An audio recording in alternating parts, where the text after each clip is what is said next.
मज़ीद वीडियोज़ के लिए हमारा चैनल फ़रोग़-ए-अज़ा सब्सक्राइब कीजिए। शुक्रिया। बिस्मिल्लाहिर्रहमानिर्रहीम। अस्सलामु अलैकुम। उम्मीद है आप सब खैर आफियत से होंगे। फ़ौजदारी एक्ट तरमीमी बिल के जिसे नामुस सहाबा बिल का भी नाम दिया गया और जिसे हाल ही में सेनेट से मंजूर करवाया गया है, इस बिल के बारे में जितने भी संजीदा अफराद हैं और मुल्क पाकिस्तान की फ़िक्र करने वाले अफराद हैं, वो इस बिल के बारे में ख़दशात का इजहार कर रहे हैं और इस पर तनकीद कर रहे हैं कि बहुत सी तरामीम, बहुत सी अमेंडमेंट्स इसमें होना बाकी हैं कि अगर वो चीज़ें ना इसमें शामिल की गई तो ये बिल पाकिस्तान में फ़िरकावारियत का बाइस बनेगा और लोग इसका नाजायज़ इस्तेमाल करेंगे। यानी किसी पर भी इल्ज़ाम लगाकर इस बिल का नाजायज़ इस्तेमाल किया जा सकता है।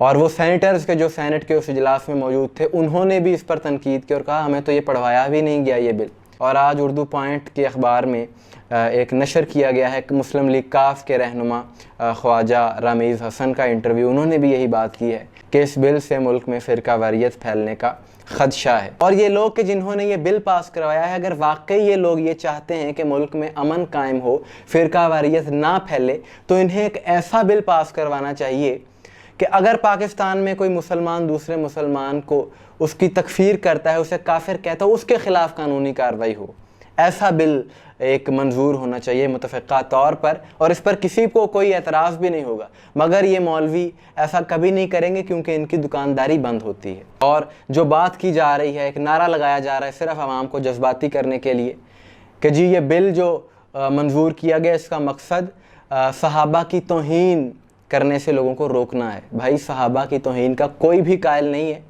और शिया काबरीन तो बारहा ये बात कह चुके हैं कि किसी भी मसलक के मुक़द्दसात को बुरा नहीं कहना चाहिए, लेकिन इस बिल का जो नाजायज़ इस्तेमाल किया जाएगा और उसे इस मकसद के लिए इस्तेमाल किया जाएगा कि जो इमाम हुसैन अलैहिस्सलाम के कातिल थे, करबला में जो मुखालफीन थे इमाम हुसैन अलैहिस्सलाम के, ये लोग तो उनको भी बचाने के चक्रों में हैं कि अभी आप स्क्रीन पर एक FIR देख रहे होंगे कि उमर इब्न साद के जो यजीदी फ़ौज का कमांडर, शिया सुन्नी दोनों कुतब ने लिखा कि वो फ़ौज के जिसने इमाम हुसैन अलैहिस्सलाम को शहीद किया, उसका कमांडर, उसको बुरा कहने पर भी FIR की गई है।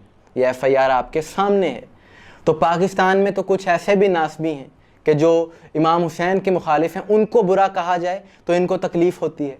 कल को यजीद को बुरा कहने पर, यजीद पर लानत करने पर भी आप FIR करवाएंगे। तो लिहाजा इसलिए हम इस बिल की मुखालफत कर रहे हैं कि इन लोगों का मकसद तो अहले बैत के दुश्मनों को, अहले बैत के कातिलों को बचाना है। और अगर ये लोग वाकई पाकिस्तान में अमन के लिए कोशां हैं, तो फिर सारे लोगों को शामिल क्यों नहीं किया मुशावरत में?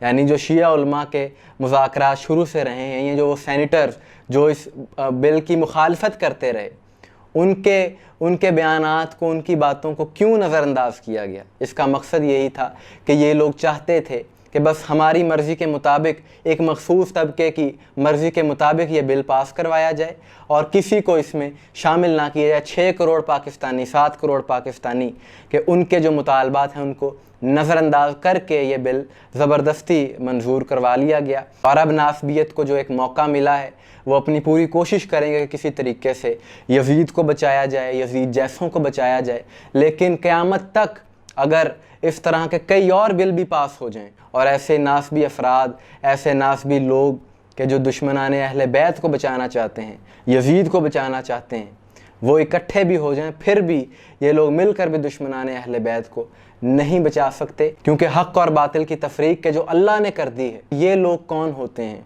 कि जो उसको मिटा सकें? आपकी इस बारे में क्या राय है? कमेंट्स में ज़रूर बताइएगा। दुआ में याद रखिएगा। अस्सलाम वालेकुम व रहमतुल्लाह।